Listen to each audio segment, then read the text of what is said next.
primeiro de tudo, boa noite, bom fim de tarde, boa noite a todos. É um prazer e um agradecimento ao grupo da Sobratema por ter me convidado a participar desse elenco de excelentes cabeças da cultura brasileira, e na qual a gente tem participado ativamente também ao longo desses anos todos. A minha abordagem é um pouco diferente, ela será menos nas questões que estão próximas a nós, sejam as copas, sejam os eventos, sejam as demandas, sejam as capacidades, e muito mais a preocupação que me atenta e me preocupa há muitos anos, que é a gente brasileira. A preocupação ela se dá pelo fato de estar envolvido no ensino há 40 anos e vendo que é fundamental para a transformação do país um outro caminho. Não é o caminho que ele vem trilhando ao longo desses 500 anos. Basicamente um país que foi e é exportador de matéria-prima. Começou com a cana-de-açúcar, começou com o pau-brasil, mais cedo ainda, depois foi para a cana-de-açúcar, depois para o minério de ouro, depois para o café, depois para o minério agora, petróleo, enfim. Eu acho que a gente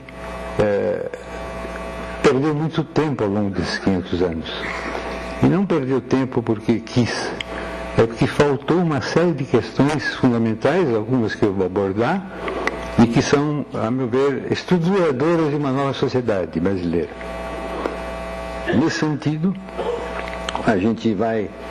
Eu preparei isso em slide, porque queriam, inclusive, filmar e fotografar, e isso fica mais fácil de ser registrado e de a gente rememorar um pouco as questões que são realmente fundamentais.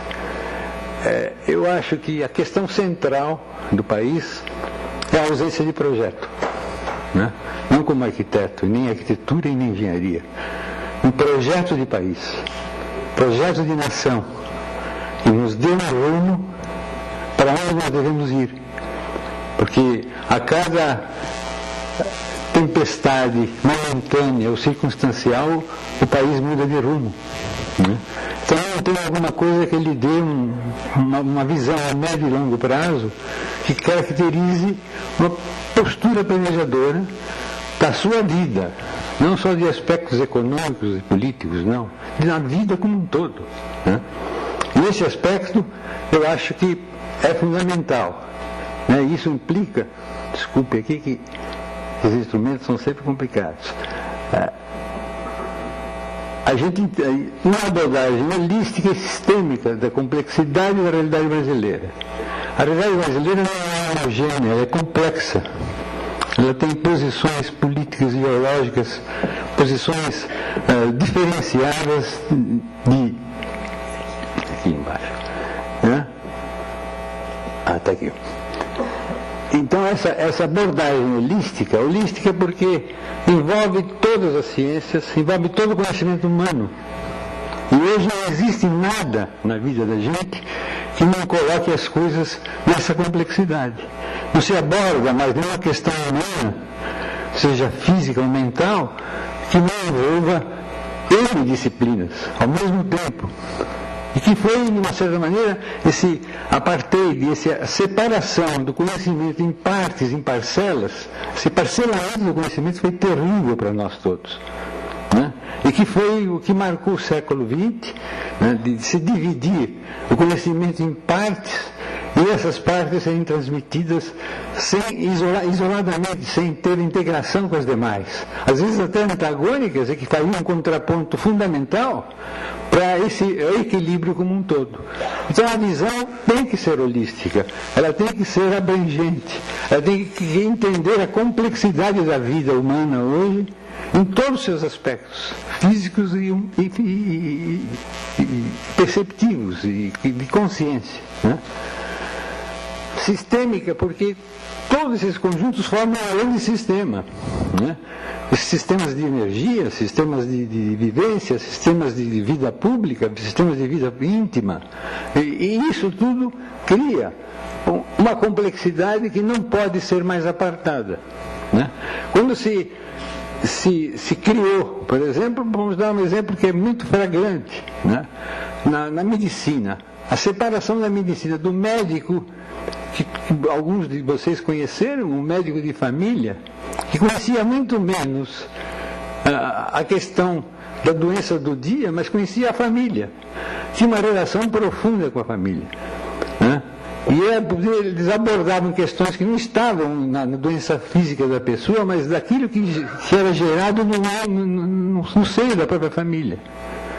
E se partiu por uma especialização que hoje o médico, um trata só do olho, o outro trata só do ouvido, o outro trata só do estômago, né? Como se o organismo nosso não fosse um todo.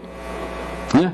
E muitas das questões que estão localizadas e sob efeito aparecem em um determinado ponto, estão com causas no outro ponto, importantíssimo. Às vezes nem sempre físicos, às vezes até psíquicos. Né? Então essa setorização, essa esquematização da vida humana em partes, foi muito ruim. Isso se acentuou no século XX. Né? Então trata-se de ter um projeto de país que recobre, que retome essa questão toda da vida como um todo, onde todos nós necessitamos de uma série infindável de necessidades a serem supridas. Né? E que as cidades não conseguem mais atender. Porque as cidades estão paralíticas. As cidades estão se desenvolvendo com uma evolução precária dos séculos anteriores. Né? Se adota sistemas completamente obsoletos. Né? Uma cidade como São Paulo, que chega perto dos seus 10 milhões de habitantes, resolvidos com um transporte que eu chamo de transporte de burro. Né? Transporte do automóvel. E menos de ser transporte, ele é um complicador da vida humana. Né? Ele passa a ser um elemento extremamente inútil na questão da vida social. Né? Então você tem hoje aquilo que você poderia ter uma cidade que era lugar de vida, nós temos hoje um lugar de passeio de automóvel. É um lugar para trafegar automóvel. Né? E com o consumo de uma energia que também não é das melhores, que é poluidora, altamente nociva para a vida humana. Então a gente passa a adotar esquemas, como foi no caso, estou dando esse exemplo porque ele é muito marcante para nós paulistas que vivemos aqui e sofremos o cotidiano desse congestionamento quase que permanente, né? De horas perdidas, de gasto de energia parados num cruzamento qualquer. Então me parece que temos que repensar essas formas todas e construir um outro mundo. Um mundo revolucionário, efetivamente revolucionário, que nos coloque numa outra condição, onde boa parte do nosso tempo deve ser dedicada a lazer, a pensar, a construir a mente, né? E deixar de pensar que nós somos sempre um centro de produção e de consumo. Já dizia o professor Milton Santos, nos seus trabalhos mais brilhantes lá na universidade, né? Nós não somos cidadãos, nós somos consumidores. Isso é muito sério. Né? Na verdade, se exalta o consumo no país. Isso é muito sério. Né? Então, me parece que esse projeto de país me parece ser fundamental para que a gente todos nós tenhamos um sentido, um rumo no mesmo sentido, talvez não tão igual, mas pelo menos na mesma direção, que nos coloque ombro a ombro para se enfrentar os desafios que nós temos pela frente. Né? Isso, então, é uma questão, para mim, essencial. Quer dizer, enquanto o país não tiver esse rumo traçado de para onde ele quer ir e como ele quer ir, nós estaremos batendo cabeça cotidianamente a cada gestão, a cada 4 anos se renova tudo, se coloca como ruim o passado, se coloca o bom o presente, e nós ficamos engatilhando. E as grandes questões brasileiras, elas permanecem camufladas. 75 milhões de pessoas que não sabem assinar o seu nome. Né? Uma saúde péssima, uma educação precaríssima. Né? É isso o país que nós queremos? Acho que não. Essa abordagem deve ser apoiada no conhecimento científico. Quer dizer, hoje nada mais é feito sem conhecimento. Quer dizer, tirar os achismos. Eu acho que fazendo assim dá certo. Esse acho é um problema. Nós temos que basear nossas decisões, que são coletivas cada vez mais, de uma sociedade que deve crescer com homogeneidade, num mundo racional, né, que tem uma série de ciências que se intrincam, se coliam, né, com análise de propostas que englobem as ciências humanas. Quer dizer, é a antropologia, a arqueologia, a ciência do homem, a história, né? As ciências que são fundamentais para nos dar o que foi o nosso passado, né? O que nós podemos aproveitar dessa herança cultural que nós temos, como nós podemos levar essa herança para frente, né? E como nós podemos construir um país para enfrentar novos desafios. As ciências exatas, como diz o Polassono, não podemos esquecer que nós temos uma matriz energética que pode ser extremamente diversificada, né? Sair para novas formas de energia. Eu vou mostrar um projeto meu, mais recente, que vai ser realmente uma revolução nessa questão, né? Que é o Centro de Pesquisa da Petrobras do Rio de Janeiro, foi inaugurado a semana passada pelo presidente Lula, que coloca claramente, quer dizer, quais novos caminhos nós podemos ter na questão da produção de energia limpa, energia que não polui, né? As ciências biológicas, conhecer o homem é fundamental na sua integridade física e psíquica, né? As ciências ambientais, cada vez mais entrando marcantemente, quer dizer, fazer as coisas sem destruir, sem ter a visão predatória que nós temos da cidade. A cidade é um constante derrubar, demolir. Já se fez 3 vezes essa cidade em cima dela mesmo, né? Então é um absurdo. Quer dizer, nós não temos um passado mais. Nós não temos a memória da cidade de São Paulo. Nós temos alguns casos isolados de casas soltas no espaço que não tem mais nenhum significado mais.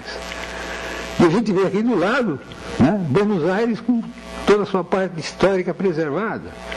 Nós vemos a Europa inteira preservando os seus espaços, né, e coisas fundamentais. Eu fui num parque agora em Boston, que é de 1726. Preservado até hoje, com uma qualidade de vida tremenda.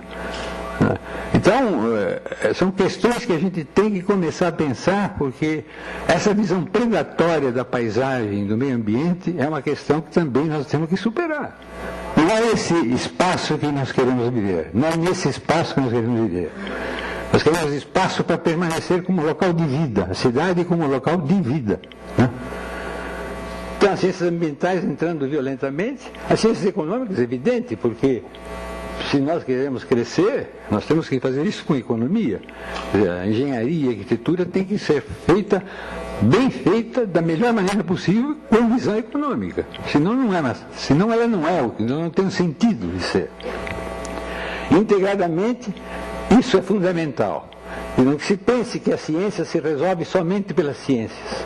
É necessário que as ideias e a criatividade do mundo sensível estejam acompanhando. Quer dizer, não existe uma evolução efetiva do homem se a razão não vai junto com a sensibilidade, né? A razão e a sensibilidade são 2 questões que estão intrincadas, uma contrabalançando a outra, uma alimentando a outra, uma acendendo os desejos de mudança na outra, né? E as 2 caminhando juntas, integradamente. Então é o mundo racional e o mundo sensível em equilíbrio. Essa é uma definição que eu tenho, num dos livros meus, e que eu acho que é o processo vital das cidades que nós queremos. Estratégias a curto, médio e longo prazos. Pensar não só nos 3 meses, né? Todo dia eu ouço isso, né? Principalmente nos empresários da educação civil. Não, o meu planejamento é para 3 meses. O planejamento para 3 meses não existe, né? Você tem que pensar em 20 e 30 anos, você tem que pensar largo, você tem que ter uma visão de transformadora da realidade, não acomodadora da realidade, né? Então, é pensar a médio e longo prazos, com ações que levem em conta nossas heranças históricas. Nós temos um passado histórico que a gente prelega. A toda hora estamos fazendo isso. Importamos coisas de fora. né? Sem entender que o nosso passado tem coisas riquíssimas e que tem que ser recuperadas e sim, reincorporadas no nosso processo cultural. E culturais do passado e nossas condições reais do presente. Quais são as regiões que o presente coloca, preparando o caminho da construção do conceito da contemporaneidade. Quer dizer, pensar contemporaneamente, pensar no século XXI. Né? E não fazer edifícios neoclássicos, por exemplo, que foram feitos no início do século, no fim do século XIX, né? com uma consciência baseada em artesãos da época, com materiais da época, com tecnologias da época, e nós reproduzimos hoje no século XXI. Eu chamo, não é neoclássico ou neocolonial, é neonada. Né? Porque na realidade são fantasias feitas de gesso. Né? Desculpem a crítica, mas é fundamental. Né? Eu sei que pode até haver gente que esteja fazendo uma apologia do neoclássico e do neocolonial, mas eu não sou a favor dessa apologia. Trata-se de romper a estanquidade do conhecimento herdado do passado e profundamente acentuado no século XX. O século XX aprofundou essas questões, separou cada vez o homem em compartimentos e colocou como fundamental a sua visão de ganância, a sua visão de enriquecimento, né, a qualquer custo. Né?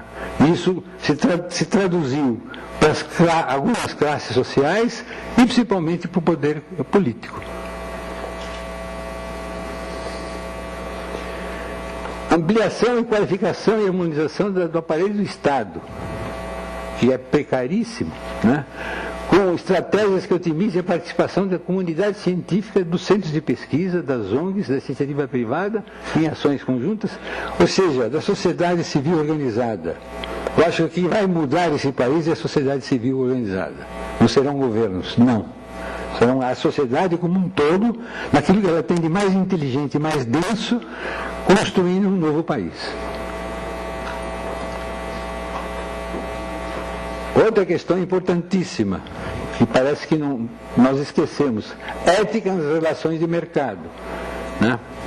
Não é à toa que boa parte da corrupção brasileira ela tem sua base no mercado que o alimenta.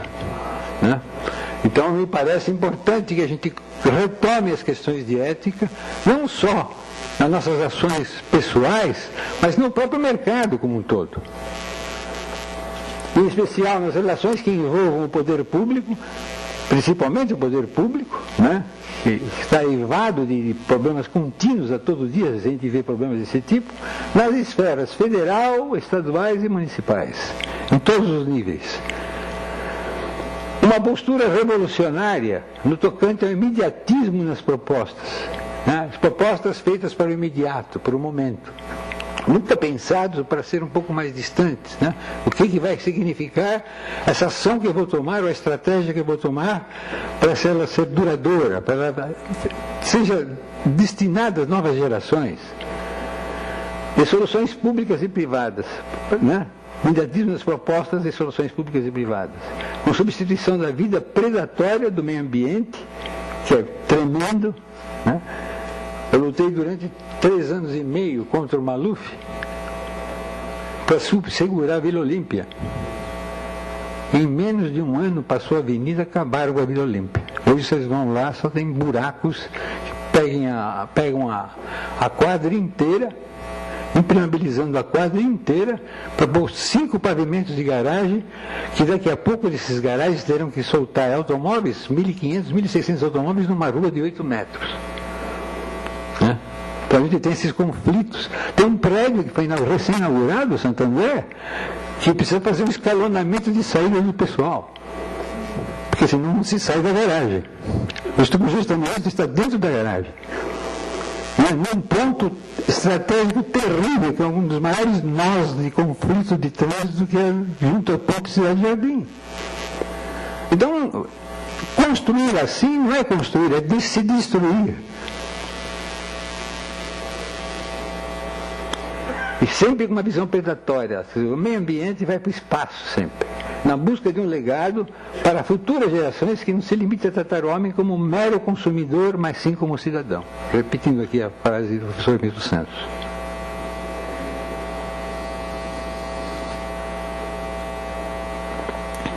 No século XXI, o intelecto, a excelência e a criação.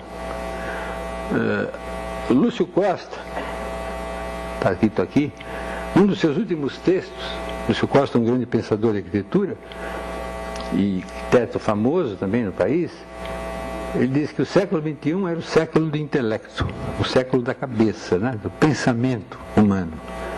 Eu, no meu recente livro, Razão e Sensibilidade, Arquitetura, Razão e Sensibilidade, eu coloquei o século do intelecto, da excelência e da criação, juntos. Né? Essas três coisas estarem integradas para construir essa maneira nova de ver o seu futuro. Né? Que persiste o século XXI nas decisões e soluções imediatas para sempre preocupadas com o seu término numa gestão. Quer dizer, se faz projeto não para futuro, se faz projeto para a sua gestão. Nos meus 4 anos, o que eu vou fazer? Se eu não conseguir fazer nos 4 anos, não vou fazer esse tipo de obra. Não me interessa fazer metrô em São Paulo, porque atrapalha a minha gestão. Eu não tenho o que inaugurar. Né? Ou qualquer coisa desse tipo. Não só metrô, mas qualquer outro investimento que demande, por exemplo, toda a parte de infraestrutura de esgoto da cidade, que é seríssima, né? Que precisaria um investimento a longo prazo, não é feita porque não aparece e ela não vai me dar o voto que eu preciso nesse período que eu estou aqui. Né? Então, perder essa visão curta de 4 anos, de 4 em 4 anos se muda tudo, né? Para ter uma visão com futuro, com durabilidade e com bom desempenho no tempo, coisas que durem. A reforma da casa brasileira tem, em média, 4 a 5 anos. E não é porque vai se aumentar a família, não, é porque tem trincas, rachaduras, esgotamento, vazamento de telhado. A durabilidade das nossas obras são terríveis, principalmente as feitas via BNH, tipo CDHUs e esses órgãos todos. São obras precaríssimas, tecnologia superada. Né? Século de trabalho multidisciplinar. Hoje não se faz mais nada sozinho. Eu vou mostrar um projeto que trabalharam 258 profissionais para fazer um trabalho único, com as mais variadas áreas da ciência e da criatividade, para criar alguma coisa que tenha uma visão deste século, com a incorporação de novas tecnologias que superem a ausência de uma cultura planejadora e preventiva no Brasil, que comece a prevenir os desastres do Brasil, e não corrigi-los.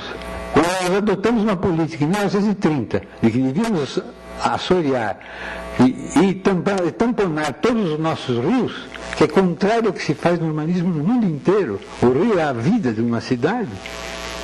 Vai em Paris, vai a Londres, vai em Buenos Aires, o rio sempre é um elemento que é identificador daquele espaço urbano. Aqui nós tampamos tudo e transformamos em canais de esgoto. Né?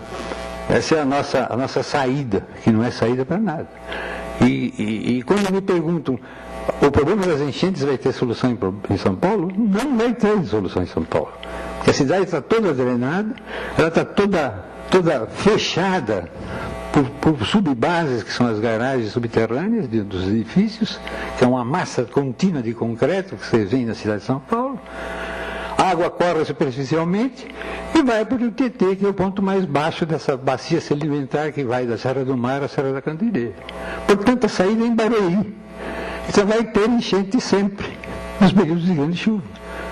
Isso é uma solução de planejamento, que não é bem de planejamento, é um plano de avenidas, na realidade, do Prestes Maia, também já influenciado pelo Fordismo da época, né? Abandonando as linhas ferroviárias, que eram a maior estrutura ferroviária da América Latina, São Paulo tinha, né? Para adotar a lógica do automóvel, do transporte individual.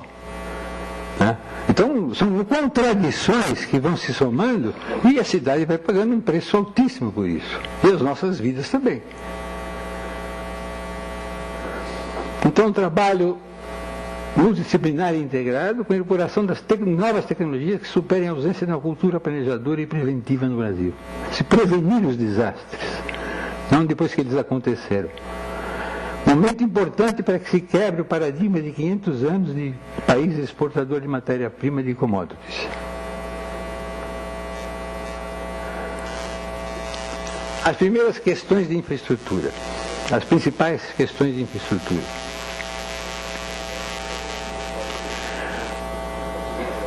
As questões de infraestrutura passam antes pelo planejamento de ações preventivas na ocorrência de fenômenos naturais, enchentes, desbarrancamentos, disciplinamento de ocupação dos botas fora, de áreas de mananciais, etc. Esse bota fora, por exemplo, outro dia estava assistindo a retirada de terra de Vila Olímpia, que estão tirando 5, 6 pavimentos de terra de todas as quadras principais de lá, e ela é depositada em Cotia. Uma terra de segunda categoria, vocês imaginam essa terra turfosa da região toda do Baixa São Paulo, jogada no município vizinho. Quer dizer, não só deteriora o lugar que ela foi retirada, como ele vai deteriorar o outro lugar que ela vai ser depositada. Né? Então isso é saída para a nossa cidade? Não é. Soluções subterrâneas para as redes de energia, visitáveis e com recobrimento de fácil remoção. Cada vez que nós vamos abrir um tubo de água numa via, nós cortamos concreto, asfalto, a guia, sarjeta, até a rua, até a casa. Então as ruas são os remendos contínuos, né? Contínuo remendo de vias. Então você tem hoje soluções hábeis para fazer com que essas redes não sejam mais essas gambiarras que a gente vê que são as coisas mais... Tiraram as propagandas, mas deixaram talvez a coisa pior que tem, que são os postes de eletricidade na cidade. Né? Não existe nada mais feio que esses postes.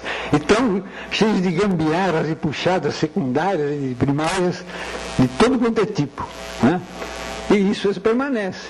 Então isso devia ser totalmente enterrado. Estive em Boston agora, você não vê tubulação nenhuma de rede elétrica nas ruas, nos parques.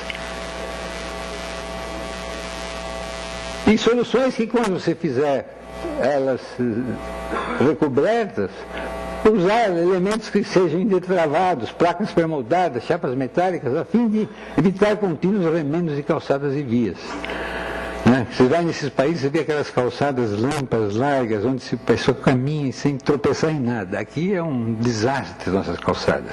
Quer dizer, não é pensado para o pedestre a cidade. O pedestre é secundarizado. Limpando a cidade da poluição visual e das gambiarras dos posteamentos com tecnologia ultrapassada.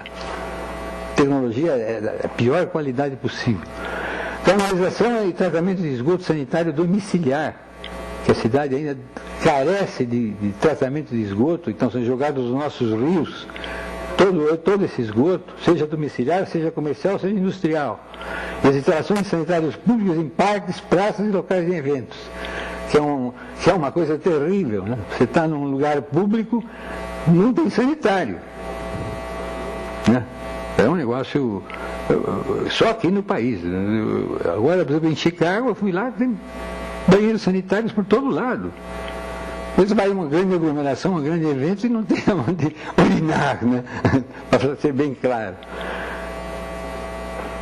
Disseminação na cidade de redes de cabeamento estruturado, de voz e dados, de fibra óptica e de sistemas que economizem energia para iluminação pública tipo LED, já pensando na economia de energia, na distribuição correta dessa energia e no transporte dela de uma forma correta.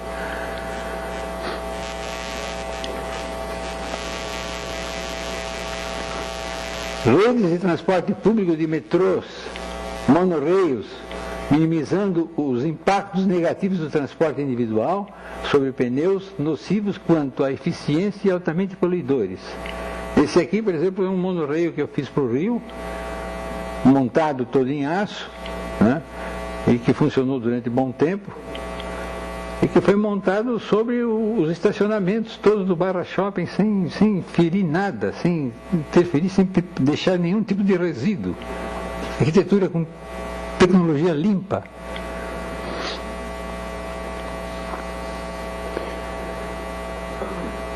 pontes, viadutos e passarelas, estou falando em infraestruturas, hein? Para pedestres, que é uma coisa seríssima, né? Nas estradas, nas vias, que você não tem como ultrapassá-las, muitas vias de tráfego contínuo, também necessárias para a transposição de rios, vales e acidentes geográficos, que os outros países têm assim em profusão. Terminais de passageiros estratégicos quanto à sua implantação em áreas urbanas e suburbanas, que você possa ter o transporte fácil e de qualidade próximo. Aeroportos nacionais e internacionais complementados por transportes terrestres eficientes. Porque é muito comum a gente descer em Cumbica e depois perder uma hora e meia para chegar à cidade de São Paulo, né? A viagem demora 40 minutos, normalmente do Rio para Cumbica, e depois 1h30 para chegar a São Paulo. Que atendam a cada vez maiores distâncias dos centros urbanos. É evidente que os aeroportos estarão não mais nas áreas centrais, eles estarão cada vez mais distantes. Então, se eles não se complementarem um sistema de transporte rápido e eficiente, eles são equivocados, eles vão dar problemas seríssimos para serem resolvidos.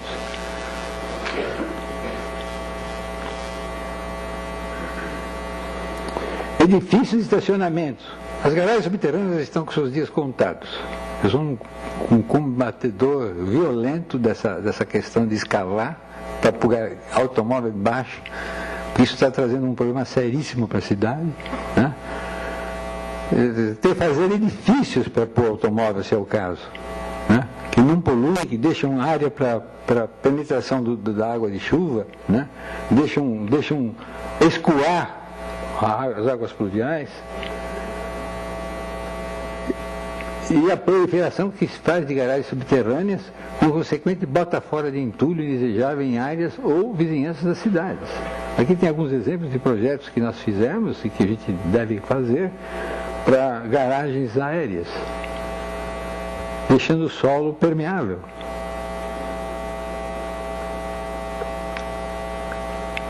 Execução de redes equilibradas e unidades básicas de saúde. Participei do planejamento do sistema de saúde de São Paulo, há 15 anos atrás, onde você tinha os hospitais de referência, 10 unidades básicas de saúde, 10 UBS em volta, que atendiam a população num certo nível, e depois os hospitais de especialidade.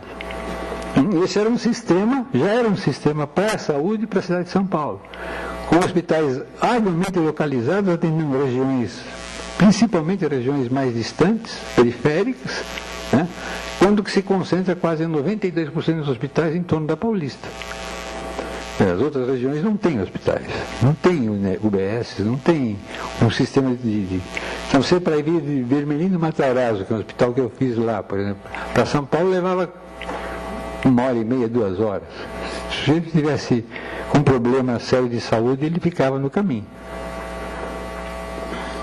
Então, infraestrutura também é ter uma rede coberta, completa de hospitais, clínicas e de referência para atendimento em todas as áreas centrais e periféricas da cidade, distribuindo isso com uma equidade, uma equivalência de espaço para cada unidade dessa.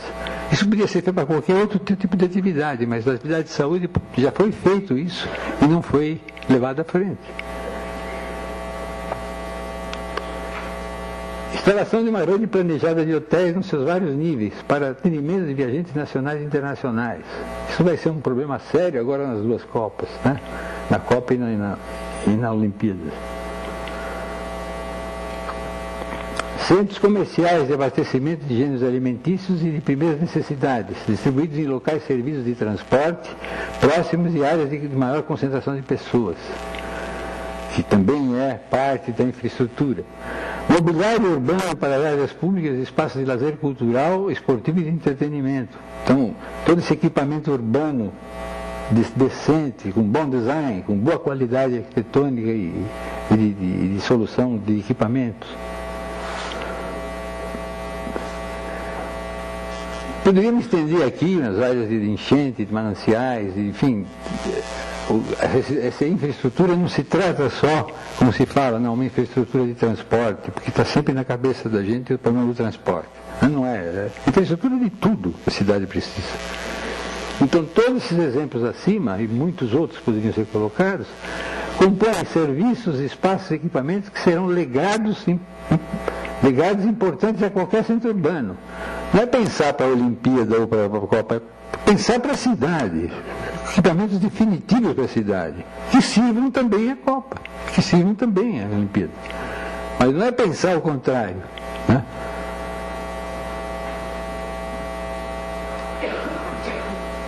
Independente das atividades concentradoras de público, como é a Copa 14 e a Olimpíada 16, eventos que efetivamente necessitarão desses equipamentos todos e de infraestrutura, mas que deverão eficientemente continuar a servir o cidadão após a sua ocorrência, coisa que só foi feita em Barcelona.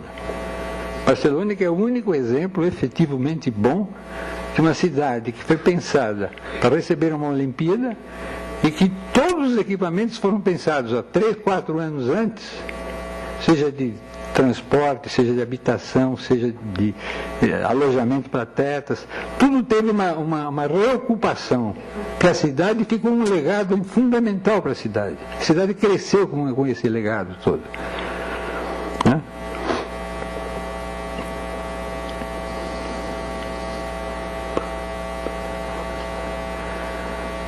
E isso leva a novas relações de produção na indústria da construção. Que passa por superação da defasagem do déficit de mão de obra qualificada. Quer dizer, sair do tipo de tecnologias sujas para a incorporação de novas tecnologias limpas e seguras. Né? Eu fiz agora, eu vou mostrar para vocês, o Centro de Pesquisa da Petrobras no Rio de Janeiro, com 2.850 homens trabalhando durante 4 anos, com 11 milhões de homens-hora, sem nenhum acidente. Foi recorde mundial. Ou seja, não é pensar só na obra, é pensar em quem trabalha também na obra. O que é uma tecnologia limpa? Né? Então, incorporação de novas tecnologias limpas e seguras. Preparação de mão de obra qualificada. Então, treinamento do pessoal que vai trabalhar. Com macacão, com capacete, com óculos, com bota, com toda a proteção de segurança. Com ensino prévio, com treinamento. Trabalho multidisciplinar integrado em especial da arquitetura e engenharia. Tirar essa separação terrível da arquitetura e da engenharia. Arquiteto bola, cria, engenheiro constrói. Os dois criam, os dois constroem. Não tem mais essa separação. Essa separação é inverídica, criou um problema sério nas escolas de arquitetura e engenharia, os arquitetos sem tecnologia e os engenheiros sem humanidade. Formou meias cabeças durante 40, 50 anos. Isso eu acompanhei de perto porque dei aula para essa gente durante 40, 50 anos. A ética como postura na seleção dos intervenientes na cadeia produtiva da construção civil. Para mim, ter a ética é ter a ética como país, como nação, como governantes e como profissionais. Manter a sua postura ética como um elemento referencial. Para ver se a gente supera esse estado de meio guerra civil que nós estamos vivendo. A visão do meio ambiente como estrutural na arquitetura e na engenharia. O meio ambiente não é um complemento, um jardinzinho que se faz em torno da obra, não. O meio ambiente é algo fundamental para a nossa vida. Então, ele é estrutural, quer dizer, se você pensar hoje uma arquitetura que não leva em consideração o meio ambiente, ela é uma arquitetura anacrônica, fora de tempo. Ecoeficiência e sustentabilidade na nova prática profissional. Você tem que ter ecoeficiência e sustentabilidade. Vocês vão ver esse projeto que tem tudo isso aí. E é possível ser feito por brasileiros. Não precisa importar nada. Inovações tecnológicas com ferramentas alavancadoras nas experiências de sucesso.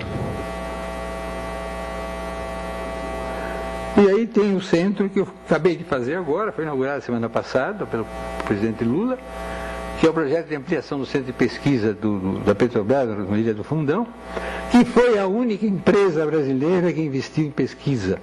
Única. E portanto, ela é a potência que ela é hoje, a segunda empresa do mundo. Só tem a Exxon na frente. Porque ela investiu aonde precisava ser investido. Hoje nós estamos pondo dentro do centro de pesquisa novo hoje do SEMPES 4.600 cientistas. É o maior centro verde do mundo de pesquisa. O maior da América Latina. E lá está se pesquisando o quê? Petróleo? Não, está se pesquisando pré-sal também. Mas está se pesquisando mamona, cana-de-açúcar, nitrogênio, hidrogênio, todas as formas de energia limpa. Isso que faz a Petrobras se transformar cada vez mais numa produtora de energia.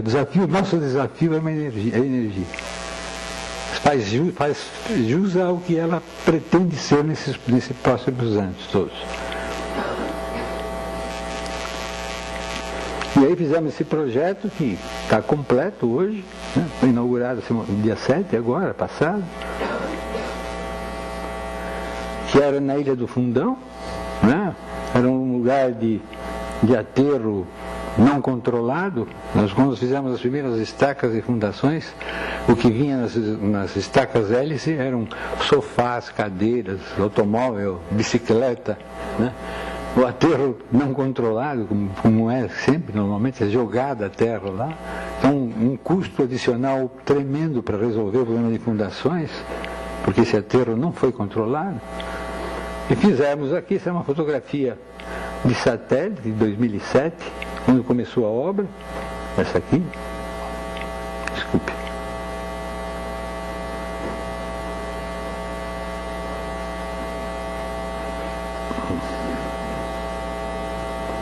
Aqui, por exemplo, aqui é a foto de satélite de 2007, ela estava sendo feita as fundações, na época estavam sendo feitas as fundações. Aqui era o projeto original, que nós vencemos em concurso em 2004. Aqui é a Ilha do Fundão, que eram 8 ilhas aterradas, deram uma única ilha só. Esse aqui era o SEMPES 1, que é do Sérgio Bernardes, de 73, que foi a razão de ser da Petrobras hoje, muito boa parte da razão de ser da Petrobras, que foi se estendida hoje para um complexo de hoje de 305 mil metros quadrados de construção, para 4.600 cientistas.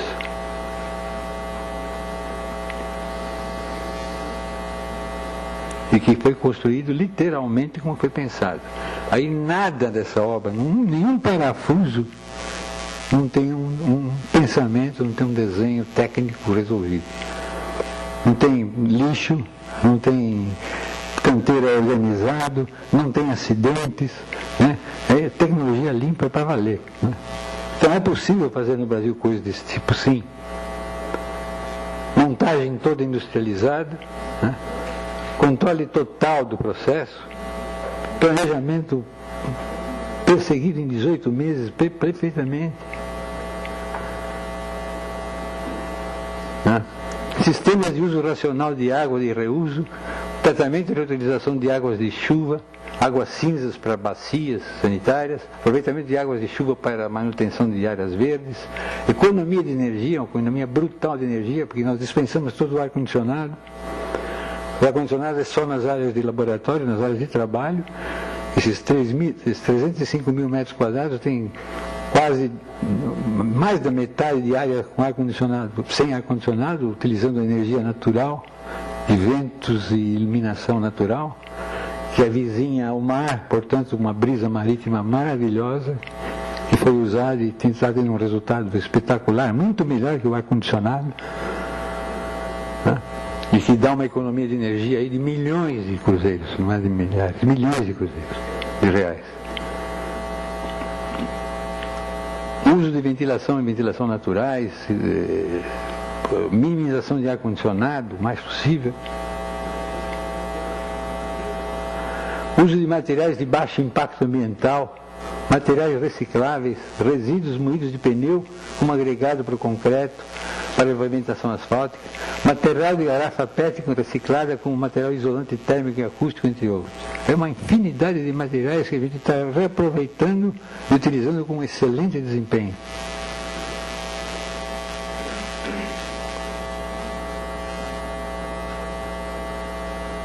Isso é de janeiro de 2010, a obra Tem um filme que não vou passar aqui, mas ele é um filme que foi fotografado a obra a cada 5 minutos, o mesmo ponto, que é um ponto semelhante a este, e que mostra ela condensada em 10 minutos. Não mostra toda a montagem da obra. A obra é uma montagem. O canteiro não é lugar de obra e de pensamento. O canteiro é lugar de montagem. A obra é pré-concebida toda. E essa obra é a maior obra do Brasil. Portanto, é muito importante que a gente comece a pensar que pode ser resolvido no Brasil coisas desse tipo, com companhias desse tipo, que tem também uma visão progressista, e que pode ser feita por profissionais brasileiros, que é um apelo que eu faço ao público que contrata gente de fora.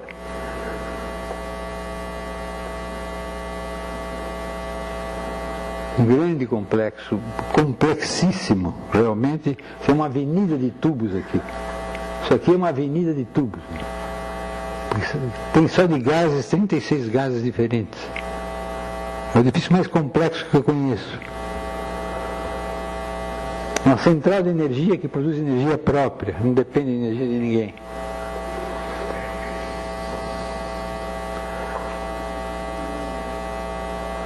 Tem um centro de processamento de dados que vai congregar todo o controle da Petrobras no mundo inteiro.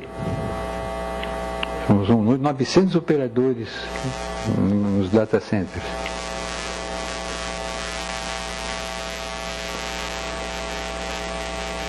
Agora, já em maio de 2010, a obra na sua fase final, sempre limpa, sempre em ordem, sempre com montagens sucessivas de vários elementos, seja estrutura metálica, seja torno, lonas, tendas, painéis pré-moldados de concreto.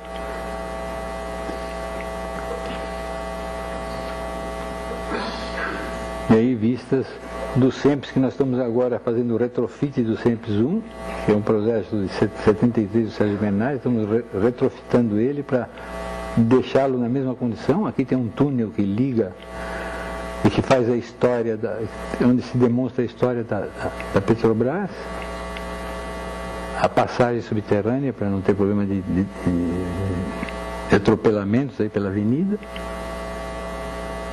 Hoje o SEMPS já na fase já final.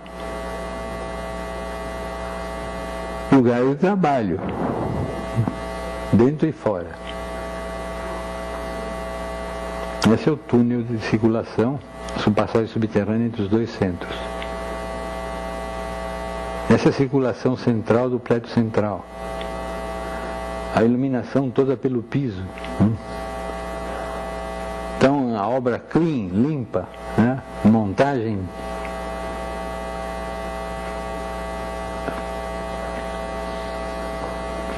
É lá noturnamente. Então, arquitetura. Alguns livros meus. Arquitetura é muito mais que construir, levantar, fechar. Ela agrega qualidade à nossa vida, dá conteúdo ao espaço humano, simplifica, organiza, dignifica, dramatiza e modifica. Obrigado.